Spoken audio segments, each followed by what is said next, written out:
warahmatullahi wabarakatuh. Sebelum kita melakukan pembelajaran, marilah kita berdoa terlebih dahulu.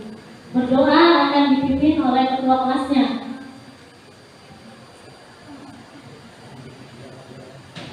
Mengawali pembelajaran pada hari ini, maka kita berdoa mulai.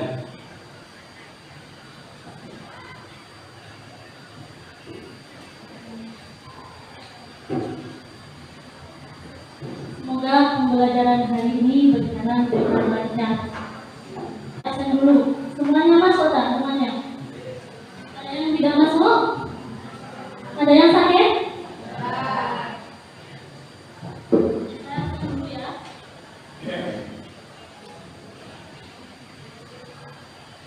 Safira, Hofifatul Inia, Aisyanda, Amalia, Alvin, Dunia Hanifah,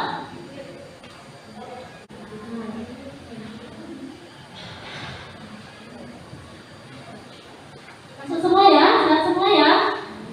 Ya, kita di sini akan belajar tentang kekuatan asam dan basa. Ya, dulu kita sudah belajar tentang konsep asam basa, cara identifikasi asam basa. Ya, sekarang kita akan mempelajari tentang kekuatan asam dan basa. Kamu bisa lihat di situ, pernah kita belajar tentang larutan elektrolit, non elektrolit. Masih ingat? Angkatan tangan, larutan elektrolit. Nah, yang dapat menghantarkan arus listrik karena mengalami reaksi ionisasi sehingga ion-ionnya bergerak bebas. jadi di sini larutan yang dapat menghantarkan arus listrik. Kenapa kok bisa menghantarkan arus listrik? Karena ada ion-ion yang bergerak bebas. Nah, larutan elektrolit itu adalah larutan elektrolit kuat, ada larutan elektrolit lemah, dan ada larutan non elektrolit. Siapa yang bisa menyebutkan ciri-ciri dari larutan elektrolit kuat, larutan elektrolit lemah, dan larutan non elektrolit? Ciri larutan elektrolit kuat terionisasi sempurna. Ciri elektrolit lemah terionisasi sebagian.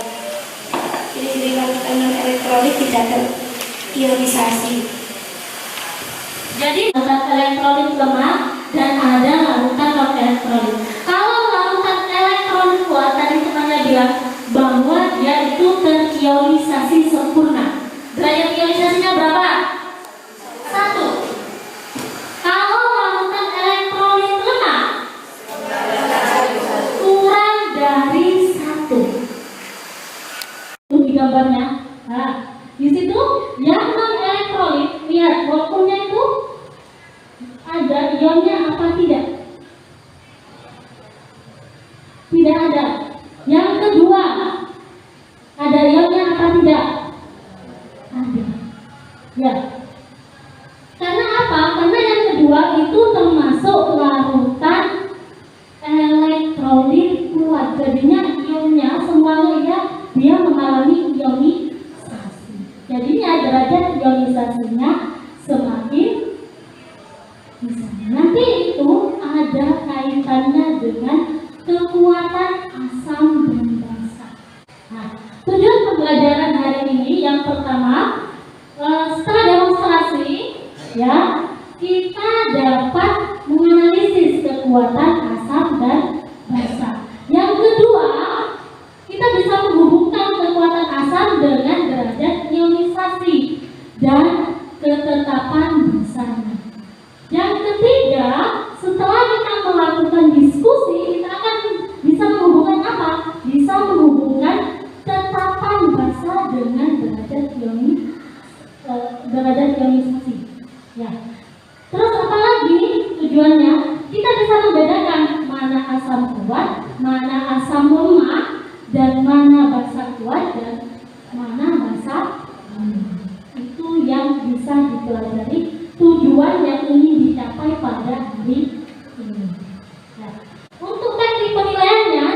akan menilai apanya? Keaktifan kalian dalam apa? Dalam berdiskusi. Tanggung jawabnya, selesai apa tidaknya, ya. Kamu itu semangat apa tidak dalam berdiskusi, ya. Terus nanti itu di LKPD-nya ada penilaiannya. Terus selain keterampilan nanti ada presentasi. Nanti kalau presentasi silakan salah satu kelompok mempresentasikan, yang lainnya nanti itu memberi tanggapan. Dan di akhir nanti ada penugasan, jadinya kamu nanti ada prosesnya untuk mengetahui pemahaman kalian, ya, dalam pembelajaran ini. Kamu lihat video ini?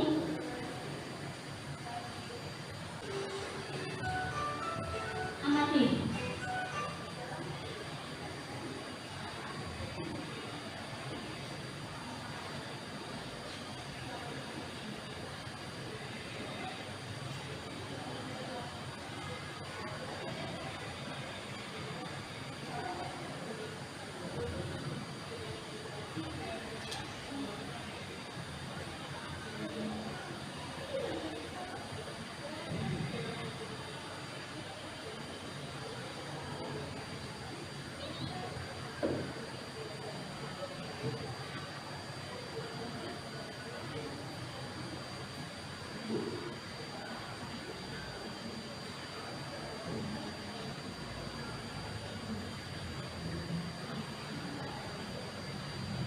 Dari video tersebut ada larutan apa saja? HCl sama CH3COOH. HCl-nya berada pada apa? Isto. Terus CH3COOH-nya asam asetatnya berada pada apa? Apakah sama kekuatan asam dan basanya kira-kira? Nanti kita akan bahas. 3COOH 0,1 M. Ya, molar. Yang kedua, ini ibu juga mempunyai HCl, yaitu 0,1 M. Sama-sama konsentrasinya sama-sama 0,1 M. Ini ibu juga ada apa ini namanya? Indikator universal. Untuk apa? Mengukur pH larutan. Jadinya ini silakan. Nah, ya, tinggal dicelupkan terus dibandingkan. Ini yang apa? Tunjukkan ke temannya biar tahu.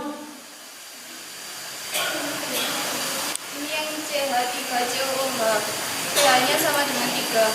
Nah, disamakan dengan ini. Dilihat. Ini ya. Ditunjukkan ke temannya. Nah, pH-nya sama dengan 3. CH3COOH 0,1 sama dengan 3. Terus sekarang yang HCl. Kamu lihat dulu.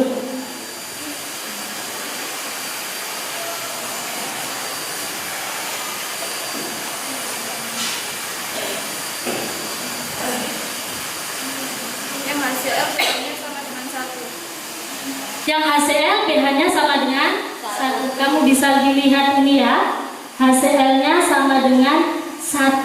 Sedangkan CH3COOH-nya sama dengan 3. Silakan kembali ke tempat. Konsentrasinya sama 0,1. Ya, tapi larutannya berbeda. pH-nya berbeda apa sama? Berbeda. Kenapa kok bisa berbeda? Masalahnya kira-kira apa? Siapa yang bisa merumuskan? Angkat tangan. Silakan, Aisanda. Perbedaan antara asam basa lemah dan asam basa kuat. Tadi temannya merumuskan apa perbedaan dari asam lemah dengan asam kuat, sama basa lemah dengan basa kuat.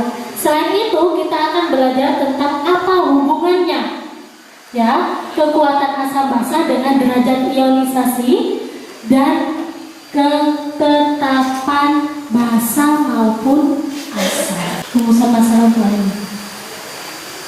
Kelompok masing-masing kelompok terdiri dari 4 sampai 5 orang. Ya, masing-masing kelompok terdiri dari 4 sampai 5 orang. Sudah berkelompok semuanya? Sesuai yang dibagikan dengan Bu Guru tadi ya. Terus selanjutnya masing-masing kelompok, perwakilan kelompok mengambil LKPD-nya. Ayo. Sudah semua? Sudah dapat LKPD semua? Sudah ya? Sekarang kita kegiatannya adalah berdiskusi. Berdiskusi tentang apa? Kekuatan asam ataupun basa. Dan hubungan antara kekuatan asam ataupun basa dengan derajat ionisasi dan tetapan asam ataupun tetapan basa. Sudah? Silakan melakukan diskusi. Bisa kamu cari di internet juga bisa. Bisa kamu cari di bukunya. Ada bahan ajar yang ibu bagikan juga bisa. Silakan melakukan diskusi. Ya.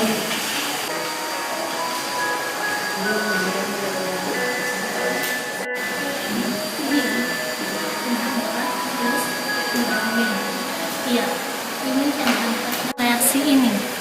Anda tidak mengapa ini urutannya ini terus yang ini hasil dari kan kalau ketetapan KT ketetapan jadi gitu kan.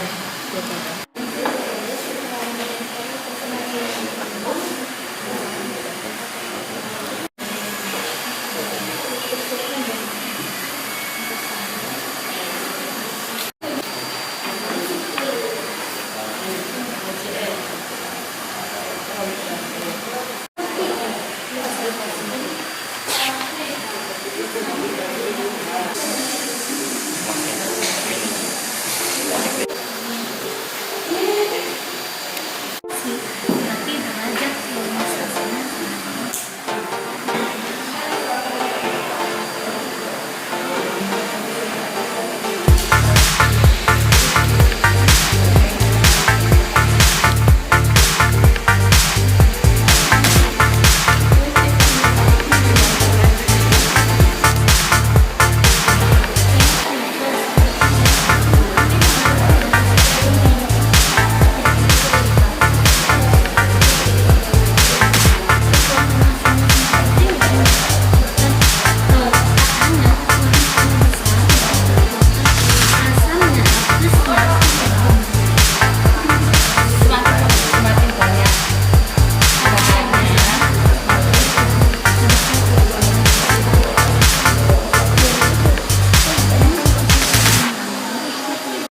sudah selesai semua? Sudah? Nah, silakan yang mau presentasi. Kelompok 4, ayo presentasi. Mau presentasi, silakan maju. Sudah siap ya menyajikan hasilnya ya. Yang lainnya silakan didengarkan, difahami. Ya, pertanyaan presentasi. Beri pertanyaan. Ya. Sesuai dengan yang tidak dipahami dan mengenai ya. Saya Warahmatullahi wabarakatuh. Waalaikumsalam warahmatullahi wabarakatuh. Saya dan kelompok saya akan mempresentasikan hasil diskusi saya dan kelompok saya yang akan dijelaskan oleh Esa. Di sini saya akan menjelaskan bagaimana cara menyatakan kekuatan asam dan basa. Cara menyatakan asam dan basa dapat dilihat dari derajat ionisasinya. Jika derajat ionisasinya termasuk 1, maka termasuk asam dan basa kuat karena mengionisasi dengan sempurna. Jika derajat ionisasinya kurang dari 1, maka termasuk asam atau basa lemah. nomor 2. Bagaimana hubungan antara kekuatan asam atau basa dengan derajat pengionan dan tetapan asam atau tetapan basa? Larutan asam basa dikelompokkan menjadi asam kuat dan basa kuat. Jika mengalami reaksi ionisasi sempurna dan derajat ionisasinya 1. Sedangkan asam lemah dan basa lemah mengalami ionisasi sebagian dan derajat ionisasinya kurang dari 1. Selain ionisasi, kekuatan asam basa dapat dinyatakan dengan Ka dan Kb. H3COOH kan asam asetat. Nah, asam asetat kan termasuk asam lemah. Berarti cara menentukan reaksi kesetimbangannya dengan rumus yang ada di sini. Mari kita coba. Pertama, di sini disuruh tentukan konstanta kesetimbangan asam asetat serta rumus Ka untuk asam asetat. Di sini reaksi kesetimbangan asam lemah. Di sini ada perumpamaan yaitu rumus Ha tambah H2O terusan ini terus yang menjadi H2O ini sama dengan Ha, posisinya di situ. Terus ini H2O, terus ini sama dengan H3 plus, terus ini sama dengan amin, ini H3O plus.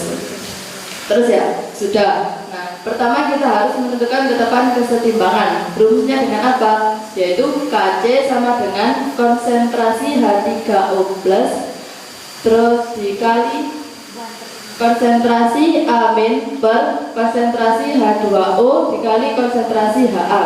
Nah, tulis Kc sama dengan H3O. Di sini H3O sebelah sini sama dengan H3O ya. H3O plus. Terus di situ amin sama dengan CH3CO min per H2O sama ya, H2O ya, H2O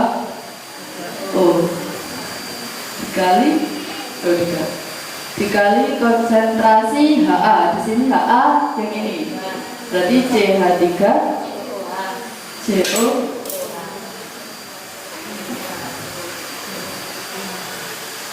Terus di sini H2O dianggap konstan sehingga digabungkan dengan Kc. Nah, ini dianggap konstan jadi digabungkan dengan ini, berarti menjadi Kc H2O Hc dikali konsentrasi H2O sama dengan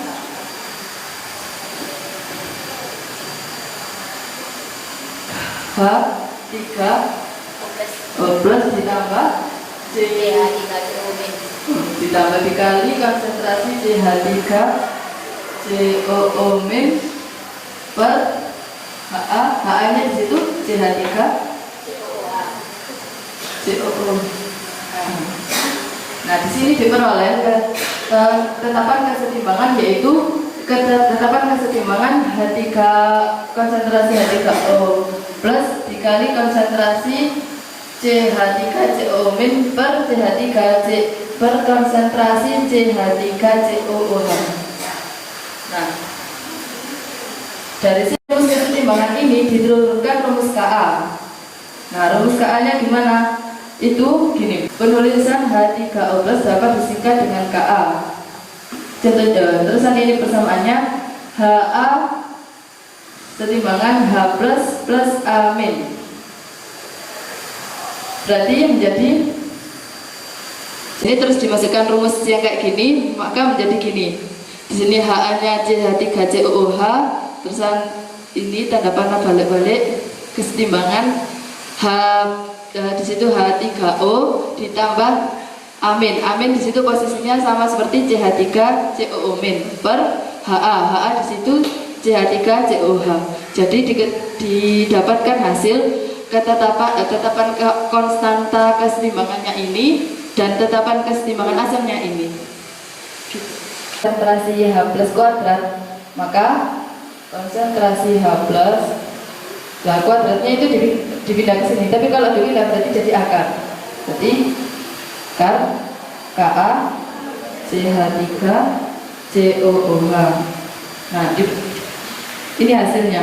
Nah, cara bacanya gimana? Hubungannya itu berarti kan kalau dipisah dengan sama dengan itu hubungannya itu berbanding lurus. Kalau ininya tinggi berarti ininya juga tinggi. Apabila ada yang tidak paham silakan bertanya. Jadi tadi kan yang sudah dijelaskan tentang hubungan antara kesetimbangan dengan abres. Saya ingin bertanya, apakah ada hubungan lain antara Ka dengan derajat ionisasi? Derajat ionisasi yaitu semakin besar nilai tetapan ionisasi asam atau Ka, maka semakin kuat asamnya. Sebaliknya, semakin kecil nilai Ka, maka semakin lemah asamnya. Apakah kelompok 2, Bos? Sekian presentasi dari kelompok saya. Apabila ada salah kata, mohon maaf. Wassalamualaikum warahmatullahi wabarakatuh. Sudah, ada yang perlu ditanyakan lagi? Simpulkan. Ya, dari presentasi tadi. Apa? Yang pertama yaitu kekuatan asam ataupun basa itu dipengaruhi oleh apa? Derajat ionisasi. Itu yang pertama. Kalau derajat ionisasinya itu mendekati 1, maka dia akan masuk asam kuat atau basa kuat. Kalau dia itu derajat ionisasinya kurang dari 1, maka masuk dalam asam lemah atau basa lemah. Apa hubungannya? Tadi sudah dijelaskan. Jadi didapatkan rumus dari sini ya. Ka H+ itu konsentrasi H+ sama dengan akar Ka ketetapan sesetimbangan asam dikalikan konsentrasi dari asam. Diakarkan ya. Jadi besar nilai Ka-nya, maka kekuatan asamnya juga semakin besar, kuat. Begitu juga dengan konsentrasi. Jadi semakin besar konsentrasinya, maka kekuatan asamnya atau kekuatan basanya semakin besar. Ya.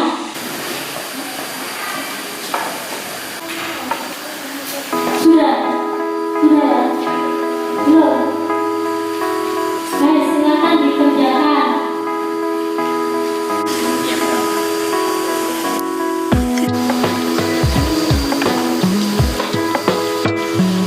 Sudah. Kalau sudah, silakan dikumpulkan sama yang KPD-nya. Silakan kumpulkan semua. Oh, tidak ini. Sudah dikumpulkan semua yang belakang? Sudah ya? Nah, untuk pembelajaran hari ini, saya kasih reward. Yang aktif tadi saya kasih reward. Ayo Cindy. Cindy ke arah sana. Untuk berenang. Yumi Hanifah.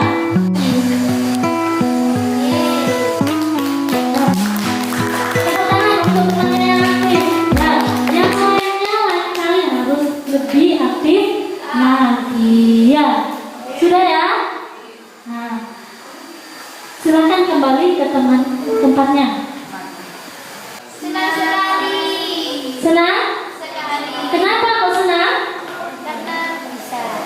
Karena bisa. Ya.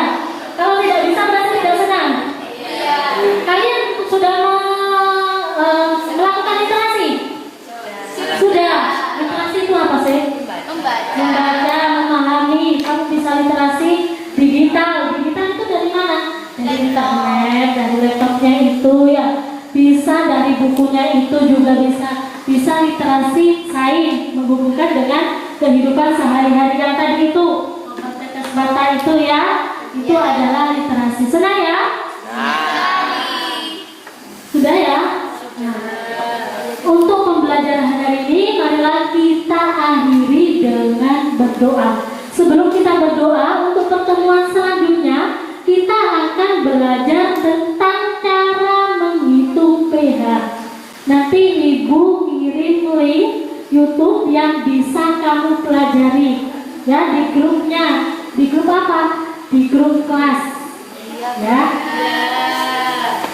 Sebelum diakhiri pembelajaran hari ini, marilah kita berdoa terlebih dahulu. Silakan ketua kelasnya untuk memimpin doa. Di pembelajaran pada hari ini, marilah kita berdoa. Berdoa mulai. Berdoa selesai. Semangat, tetap jaga kesehatan kita biar tetap bisa masuk sekolah ya. Saya akhiri. Assalamualaikum warahmatullahi wabarakatuh.